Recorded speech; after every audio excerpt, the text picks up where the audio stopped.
Hello everyone, it's RiverBendSurvival again. I just recently released a video in my Bare Bones Basic Bushcrafting series, and the video is titled Fire, What Is It? In that video I go off on a little sidetrack about fat wood and making fat wood. In that video I also promised that I would show how I make fat wood for where I live at. First things first, most fat wood that people talk about using is pine and pine pitch. There are no pine trees down here. There is fat wood down here, but you know, I just find it easier just to make it and have it. As long as that's understood that it is a basic skill set to be able to find fat wood in nature if you're dealing with survival issues, or even if you're dealing with bushcrafting issues on a smaller scale. Finding fat wood, it's not that terribly difficult to do. That's just wood that has more of the natural resins of the wood in it. But like I said, I like to make it. Now, it's a 2-day process to do it. So what I'm going to do is I'm going to show you what you need to make it the way I make it, the process to do it, and then I'm going to cut the video here real quick, and I'm going to show you why I use the product that I use. I don't know if it's the best or not, but there's a very definite reason that I use it. So let me get this set up and I'll get the camera moved in and we'll get started. Okay, there's only a couple items that you'll need. I personally use a Ziploc freezer bag. I've used plastic containers and such before, and I will be setting this inside of a plastic container just in case it leaks. What I like to use though is I like to find cedar. It's a good wood just for starting fires, period. But what I like to do is when I find, you know, I'll be driving and I'll see where somebody especially has removed a old kid's swing set or playground assembly thing in their yard. What I find, at least in this area, is the vast majority of them are made out of cedar.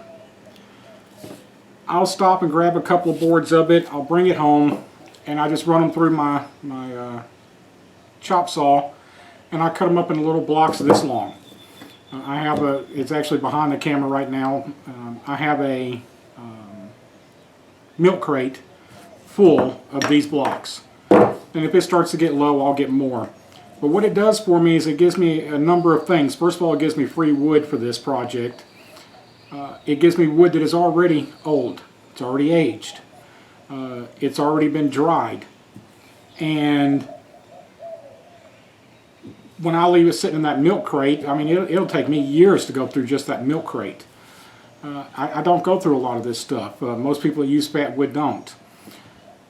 So, I'll take one of these blocks. This one hadn't been cut yet.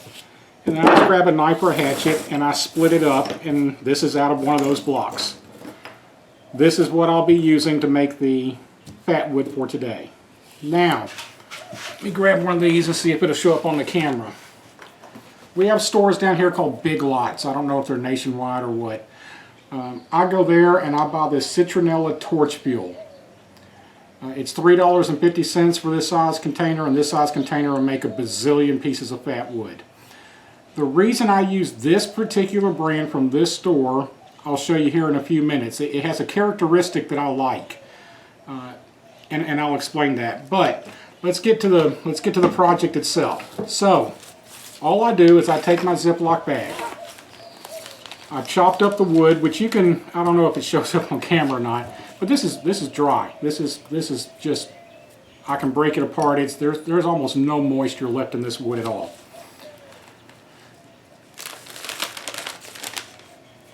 Take it all, it doesn't matter how small the chips are. I just like this size here. They're about the same size as my index finger. That's the key that I use for my fat wood pieces that I make.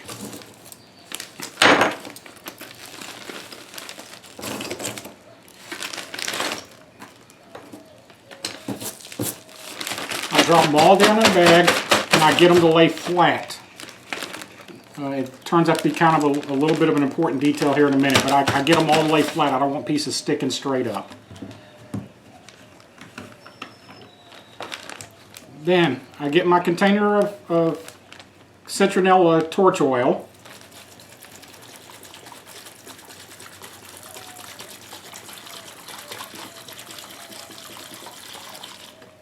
And I just pour it in there.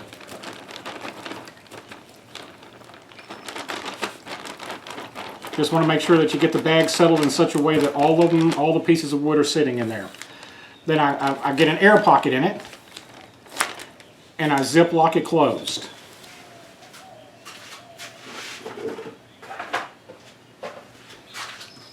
Then I grab a plastic tub, put the whole product in there, once again making sure that everything's sitting where it's all soaking. And I leave it like that for 24 hours at least. I'll come back out about lunchtime tomorrow and finish making this project. Now I'm going to show you why I like to use the citronella as soon as I get the camera reset. Now I mentioned earlier I like to buy the cheap generic, and let's just call it what it is, crap, from Big Lots. If I were going to be putting up tiki torches in my backyard for a party, I would not use this stuff. It is not good oil. It is flammable, and it says that it has citronella in it. It might not. I don't know. I'm sure it has some in there. But what I like about it and why I use it, I'm going to take some of this now out of the same bottle I just put in that bag. I'm going to pour it in here. I'm going to take a lighter, and you'll see that it doesn't catch on fire. Even if I hold the flame down on it, it doesn't catch on fire. Now, some of you are probably going, why in the heck would you soak your wood for your fat wood in something that does not catch on fire? The reason is because I want the wood to catch on fire and wick the oil and burn longer. So as you see, when I drop this piece of trash bag in here, paper bag, it starts to wick the oil. And here in a second this oil will take off.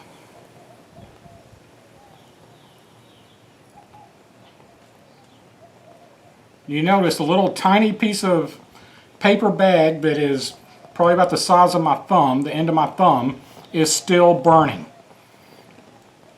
Now the oil is finally catching and it's starting to burn.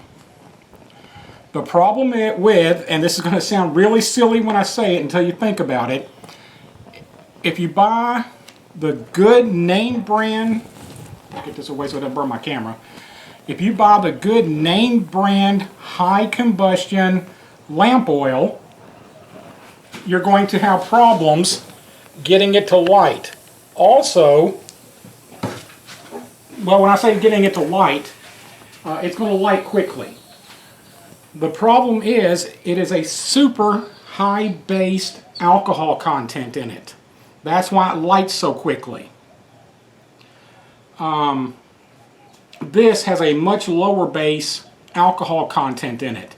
So it's harder to get started because the oil is not as flammable, and I repeat, as flammable as the high-grade stuff that you can buy at other places. So when take a stick, which I'll show after I finish this video at the end, when you take a stick of the fat wood and you cut it, you know, you turn it into a little feather stick and get your pieces going, and you strike your rod to it, the wood catches, and then because of the way I make it, the oil starts to catch, and this is going to be a wax-based sealant on it, and then the wax catches. The wax holds the lamp oil in, it seals it into the stick, and then you cut it open, you're exposing it, you get it started, and then it burns and burns and burns and burns.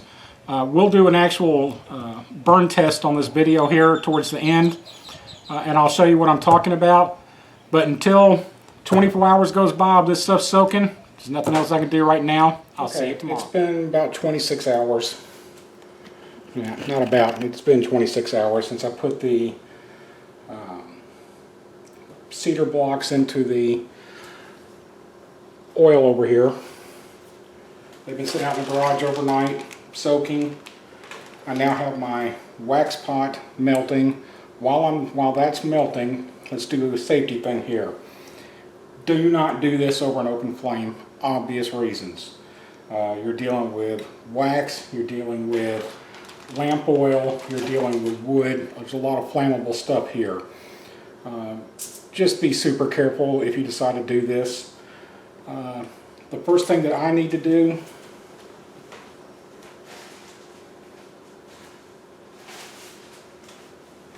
is to get a couple of napkins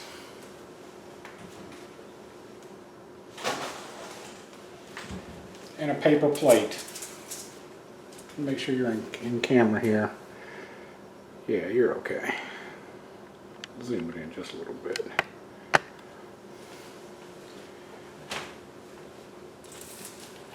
What you want to do now is you want to start taking these blocks out of here.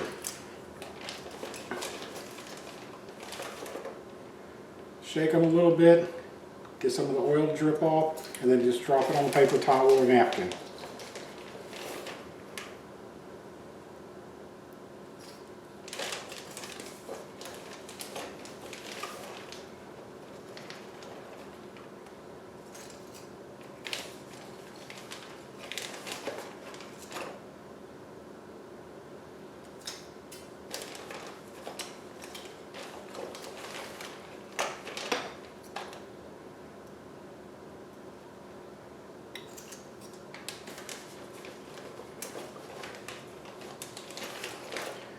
And all you're doing here is you're just letting the excess oil drip off of the wood. Because you let it sit for over 24 hours, the wood is super saturated with it on the inside.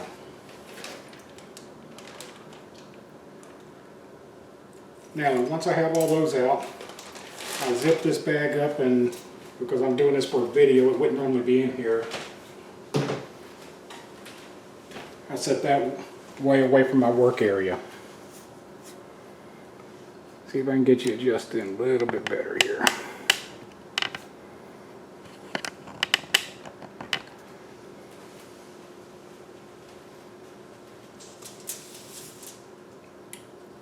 Now let me show you this. What you have now is you have a piece of cedar that was bone dry before. I showed you earlier, you just crack it apart, it was so dry. And now it is impregnated with the lamp oil.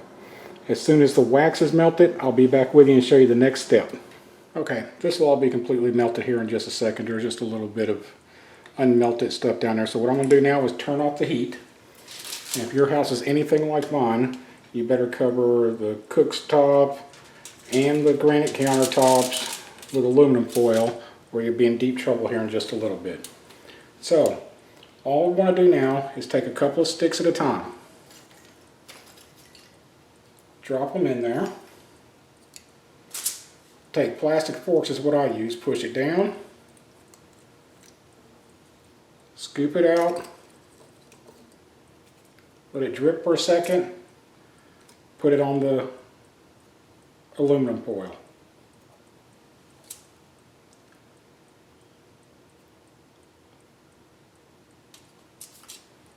As that cools, you can probably see it, it's already kind of turning kind of white there. What's happening is that it is putting a wax casing around the wood and the oil, with the oil in it, sealing everything up inside. It also is making it waterproof.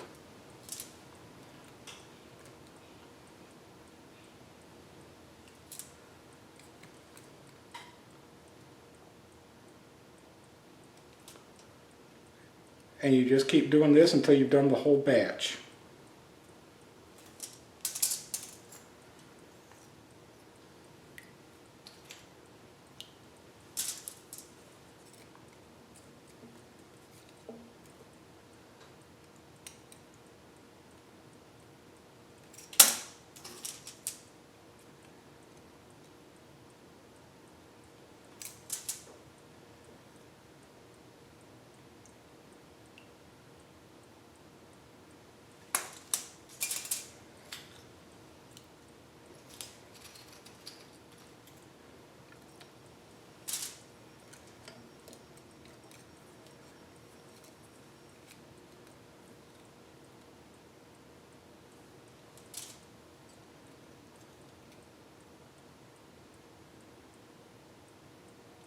And when I get through doing this batch, I'll get back with you, show you the finished product, and then I'll show you one from the last batch and show you how well it works. Be back in just a minute. Okay, as you can see, they're all done now. Just took them out. Only took a couple of minutes. You have to flip them over because the wax will settle on one side, but that's no big deal. Just take one of the forks you were using and slide it up under and pop it over. Out of this one piece of 2x4, about 6 inches long, of cedar, I have 48 new pieces of homemade fat wood. 48 pieces, one 2x4, 6 inches long. Now, let's go back out to the shop while these cool and do their thing, and I'll get one of the ones that were pre-made before and show you how this works. Okay, here we are back out in the shop again. Let me show you how easily this works. Take my knife,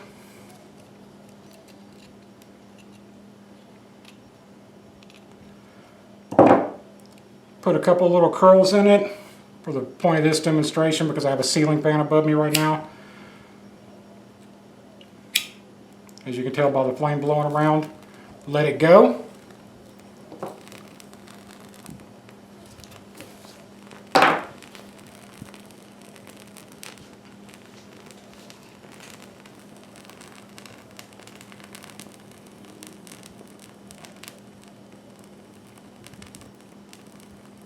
And we'll just let it burn for a while. And prop it up a little bit so you can see it better on the camera. There you go.